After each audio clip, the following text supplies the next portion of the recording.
Selamat sore anak-anak murid MIS. Apa kabar kalian pada pertemuan kita yang kedua ini? Harapan saya semua kalian dalam kondisi yang sehat ya. Walaupun kita tetap belajar daring, nah harapan saya kalian tetap sehat, tetap fokus sehingga dapat mengikuti pembelajaran kita pada sore hari ini. Nah, anak-anakku, sekarang kita masuk pada materi kita yang pertama ya. Judulnya adalah seperti yang tertera di depan, struktur dan fungsi tubuh tumbuhan ya. Kalau bicara struktur dan fungsi tubuh tumbuhan, berarti kita ada dua hal yang dibahas di dalam ya. Yang pertama, tumbuhan itu memiliki struktur. Tumbuhan itu memiliki yang namanya bagian-bagian ya, bagian-bagian yang menyusun tubuhnya sendiri. Nah, kemudian bagian-bagian itu memiliki fungsi, sehingga ketika kita mengenal bagiannya, otomatis kita dapat mengenal apa itu fungsinya ya. Nah, baik, kita lanjutkan. Sebelum saya masuk pada materi ya pembahasannya, ada yang dikenal dengan nama kompetensi dasar. Apa sih Bu kompetensi dasar itu? Kompetensi dasar adalah kemampuan yang harus dimiliki oleh seorang siswa ketika siswa tersebut sudah melewati pembelajaran yang diajarkan oleh guru tersebut. Apa isi kompetensinya? Mari kita lihat.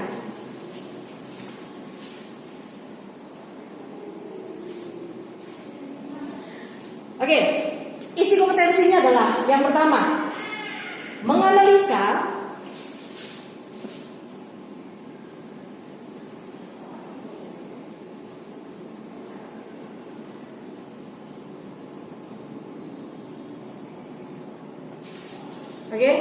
yang pertama, menganalisa keterkaitan struktur jaringan tumbuhan dan fungsinya serta teknologi yang terinspirasi oleh struktur tumbuhan. Itu yang pertama. Yang kedua, menyajikan karya dari hasil penelusuran berbagai sumber informasi tentang teknologi yang terinspirasi dari hasil pengamatan struktur tumbuhan. Nah itu dia. Ya, sekali lagi, kompetensi dasar yang harus kalian miliki adalah satu, menganalisa keterkaitan struktur jaringan tumbuhan dan fungsinya. Lalu kalian dapat memanfaatkan teknologi ya yang terinspirasi dari struktur tumbuhan tersebut. Oke. Nah yang kedua, menyajikan hasil karya dari hasil penelusuran berbagai sumber informasi tentang teknologi yang terinspirasi dari hasil pengamatan struktur tumbuhan. Ya, itulah kompetensi dasar yang harus kalian miliki. Nah, oke. Nah, baru kita masuk pada pembelajarannya. Nah, pada pertemuan kita yang kedua ini, pertama kali yang kita lakukan adalah saya harus menjelaskan ya, apa sih struktur tubuh tumbuhan itu? Apa sih bagian-bagian dari tubuh tumbuhan itu? Nah, berikut ini ada gambar. Ya, gambar ini dari sinilah kita akan belajar. Ya, oke, saya sajikan dulu gambarnya.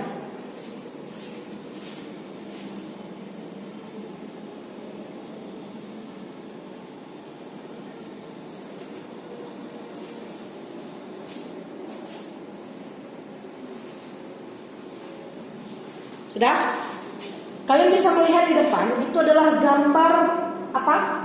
Gambar padi, ya. Padi yang sudah siap untuk dituai. Kenapa? Karena dia sudah matang, karena dia sudah masak, ya. Bisa kalian lihat kan? Nah, apa yang mau kita bahas dari gambar padi tersebut? Mari kita lihat pertanyaannya, ya.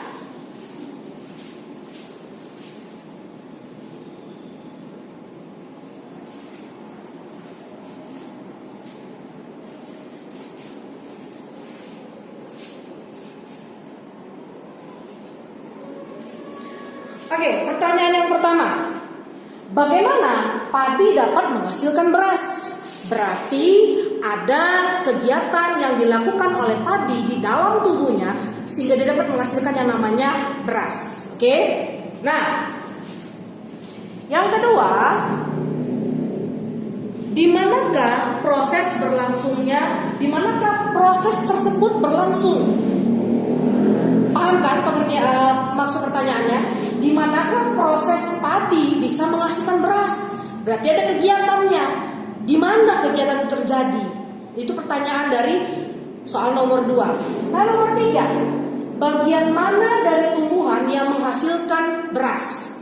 bagian mana dari tumbuhan tersebut yang menghasilkan beras. Apakah akarnya, apakah batangnya, apakah daunnya. Itu dia. Bagian dari mana? Bagian dari manakah dari tumbuhan tersebut yang menghasilkan beras? Nah, udah ya, itu sudah bisa membuka pemikiran kalian kan? Nah, oke. Mari kita menjawab satu persatu, ya. Nah, kalau kalian sudah memiliki jawaban, bagus, ya. Tapi kalau karena ini video, jadi kita kurang bisa untuk bertanya jawab, ya. Saya yakin ini sudah ada yang, oh Bu, saya tahu Bu jawabannya, nomor 1. Oh Bu, saya tahu nomor 2, saya tahu nomor 3. Tapi karena ini video pembelajaran sifatnya satu arah, ya, tidak bertemu muka dengan muka kita. Jadi saya langsung aja kasih jawabannya ya. Oke, nomor 1. Bagaimana padi dapat menghasilkan beras? Lewat peristiwa fotosintesis. Ya, lewat peristiwa fotosintesis yang akan menghasilkan yang namanya bulir-bulir padi. Nah, di manakah proses tersebut berlangsung? Jelas itu berada pada bagian daun. Ya, jelas itu terdapat pada bagian daun. Nah, bagian mana dari tumbuhan yang dapat menghasilkan beras? Nah, bagian daunnya. Ya, karena sejatinya tumbuhan padi itu terdiri atas batang dan akar dan batang yang termodifikasi menjadi daun. Jadi sebenarnya dia nggak memiliki batang, tetapi kumpulan daun-daun yang akhirnya membentuk seperti batang. Nah itu dia, ya. Jadi itulah yang bisa dilihat dari si padi tadi. Oke, sudah terjawab ya. Jadi ada beberapa kata kunci yang saya sebutkan tadi. Ada akar, ada batang, dan ada daun. Dan juga ada peristiwa yang dikenal dengan nama peristiwa fotosintesis. Oke, nah itu beberapa kata kunci yang saya berikan kepada kalian melalui gambar yang saya berikan tadi. Nah sekarang kita masuk pada materinya. Oke, baik.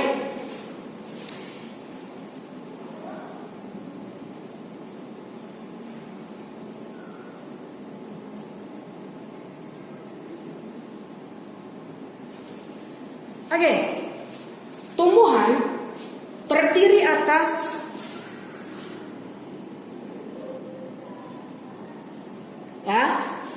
dan perhatikan, tumbuhan terdiri atas dua. Yang pertama, tumbuhan tidak berpembuluh atau talopita, dan tumbuhan berpembuluh atau tracheopita. Nah, tumbuhan berpembuluh terbagi atas dua bagian. Yang pertama, tumbuhan paku-pakuan, pteridopita. Dan yang kedua adalah tumbuhan berbiji, spermatopita. Sekali lagi, saya ulang ya. Tumbuhan terbagi atas dua kelas. Yang pertama, talopita, tumbuhan bertalus. Apa artinya tumbuhan bertalus? Bahwa tumbuhan ini tidak memiliki akar, batang, dan daun yang sejati, ya, sehingga tidak terjadi yang namanya peristiwa pengangkutan atau pengangkutan hasil fotosintesis serta pengangkutan air dan garam mineral dari dalam tanah menuju ke seluruh tubuh. Ya, nah sedangkan tumbuhan berpembuluh berarti tumbuhan ini sudah memiliki yang namanya akar, batang, daun yang sejati serta memiliki pembuluh angkut yaitu xilem dan floem. Ya, beda dengan yang tidak berpembuluh. Kalau tidak berpembuluh ini tidak memiliki xilem dan floem, sehingga tidak terjadi yang namanya tidak ada bagian daripada tumbuhan tersebut yang mengangkut hasil fotosintesis dan mengangkut air dan garam mineral. Itu dia, itu perbedaannya. Nah, tumbuhan yang berpembuluh tadi yang sudah memiliki xilem dan floem tadi terbagi dua. Yang pertama adalah tumbuhan paku-pakuan, ya, tumbuhan paku-pakuan. Dan yang kedua adalah tumbuhan biji atau dikenal dengan nama spermatopita. Nah, tumbuhan paku-pakuan dan tumbuhan biji ini jelas berbeda, ya. Perbedaannya nanti akan kita bahas lebih detail. Oke,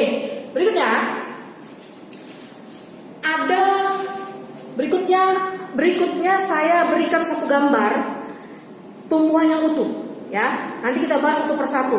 Ini namanya apa, dan apa fungsinya. Oke?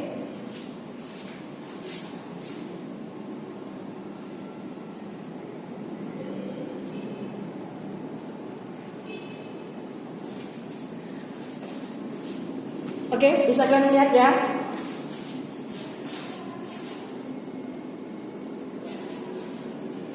Oke, di situ ada bagian yang namanya akar, pasti letaknya di dalam tanah. Yang kedua ada batang, ya, di atas permukaan tanah. Kemudian yang ketiga ada daun, ya. Yang keempat ada buah, dan yang kelima ada bunga. Akar, batang, daun, bunga, buah adalah bagian atau organ yang menyusun tubuh tumbuhan, ya. Nah, Setiap bagian ini memiliki fungsi masing-masing. Apa saja fungsinya? Oke, kira-kira ada yang tahu? Nah, jelas pasti dari kalian pasti ada yang tahu. Tapi karena sekali lagi di pembelajaran secara tidak interaktif, jadi saya kasih tahu aja ya. Oke, akar. Apa fungsi akar? Akar ini digunakan untuk menambatkan, tahu menambatkan, menempelkan tubuhnya ke tanah, ya. Menambatkan tubuh tumbuhan itu ke tanah supaya tumbuhan tadi berdiri dengan kokoh. Nah, yang kedua, akar tumbuhan digunakan untuk mengambil air dan garam mineral atau unsur hara atau nutrisi yang disediakan oleh tanah, lalu diangkut ke tempat yang membutuhkan. Itu dia, ya. Nah, yang ketiga, akar juga dapat digunakan untuk apa? Sebagai alat penyimpan cadangan makanan. Ya, penyimpan cadangan makanan. Seperti apa contohnya? Ubi, ya, ubi kayu, salah satu contohnya. Nah, yang berikutnya dia dapat digunakan sebagai bantuan pernafasan atau dikenal dengan nama akar nafas. Ya, itu ada. Pada apa itu, Bu? Pada tanaman dikotil, yaitu pohon beringin itu contohnya. Ya, nah itu yang mengenai akar. Nah, akar ini banyak bentuknya. Ada akar tumbuhan monokotil, ada akar tumbuhan dikotil. Ya. Itu nanti akan dibahas lebih lagi. Oke, berikutnya ada yang dikenal dengan nama batang. Nah, batang ini adalah bagian dari tumbuhan yang menjorok, yang tumbuhnya itu menjauhi pusat gravitasi bumi. Dia menjauhi pusat gravitasi bumi, tetapi mengarah pada sumber datangnya cahaya. Ya, nah batang digunakan untuk apa, Bu? Batang digunakan untuk memberi bentuk pada tumbuhan. Satu, yang kedua, menegakkan berdirinya tumbuhan di atas tanah. Ya, yang ketiga, sebagai jalur transportasi. Transportasi apa, Bu? Jalur transportasi garam dan mineral dari dalam tanah menuju ke daun, atau mengangkut hasil fotosintesis dari daun menuju ke akar. Itu dia, ya. Sekali lagi, apa fungsi batang? Fungsi batang adalah yang pertama, memberi bentuk pada tumbuhan, ya. Yang kedua, mengokohkan berdirinya tumbuhan. Yang ketiga, sebagai jalur transportasi air dan garam-garam mineral serta hasil fotosintesis. Itu dia. Nah, berikutnya ada daun. Apa fungsi daun? Kita tahu daun itu berwarna hijau. 90% daun itu berwarna hijau, tetapi ada di luar warna hijau itu ada, ya. Nah, di daun kenapa dia berwarna hijau? Karena di daun terdapat yang namanya klorofil. Nah, otomatis karena terdapat klorofil, disitulah tempat terjadinya namanya peristiwa fotosintesis. Jadi fungsi utama si daun tadi adalah sebagai tempat terjadinya fotosintesis atau yang dikenal dengan nama peristiwa memasak makanan. Ya, nah yang kedua sebagai alat untuk penguapan, ya, tempat penguapan atau transpirasi. Ya, nah yang ketiga sebagai respirasi. Ya, ternyata tumbuhan itu bernafas loh. Ya, dia menggunakan apa? Pakai stomata dia. Letaknya di mana? Di daun. Ya, itu dia. Nah berikutnya ada buah. Buah digunakan sebagai alat perkembangbiakan vegetatif. Ya. Nah, kalau bunga digunakan sebagai alat perkembangbiakan generatif atau kawin pada tumbuhan. Itulah dia.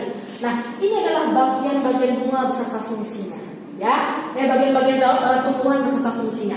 Nah, Bu, dari antara 5 ini, manakah dari kelima bagian ini, manakah yang merupakan organ utama pada tumbuhan? Nah, organ utama pada tumbuhan itu cuma 3, ya, cuma 3. Di semua tumbuhan, mau dia jenis